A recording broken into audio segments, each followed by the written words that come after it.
Hello and happy Friday. Now, the other day I posted a little bit of information about medical tourism and what people are doing kind of internationally, and it turns out we now have a little more information to share with you about global trends.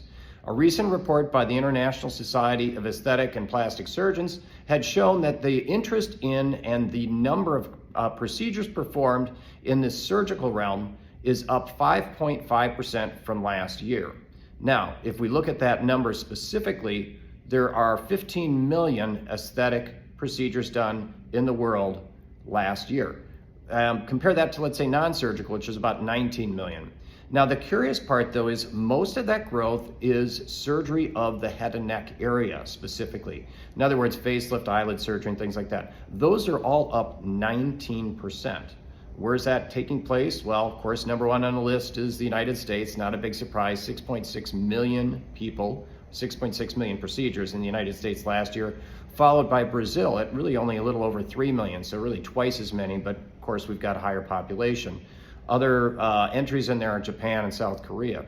So again, internationally, United States leads the way as far as interest is that's concerned.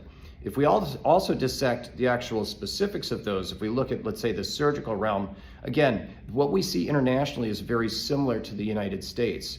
Liposuction followed by body surgery, or specifically breast augmentation. Number 3 is eyelid surgery. Number 4 is abdominoplasty. Number 5 is rhinoplasty.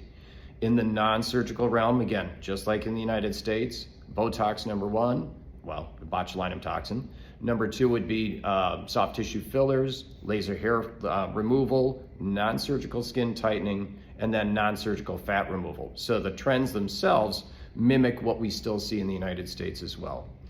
Number 3, if we actually look at what's going on in this head and neck kind of idea and the interest, eyelid surgery up about 24%, rhinoplasty up about 21%, lip procedures up 29%.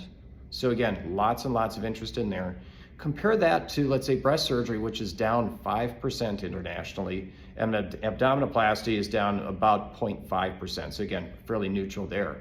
So anyway, why is this important? Well, I think that the reason that I am interested in this is because the European and the kind of Asian market tends to kind of lead the way. We often see our trends here in the United States follow that. So if that's the case here, what we might soon see is that there is a little bit more of a fatigue as far as abdominal procedures or breast surgeries, but that the interest in facial surgery specifically is as high as ever. So we'll continue to watch this because I think it's interesting. We'll see how this all plays out.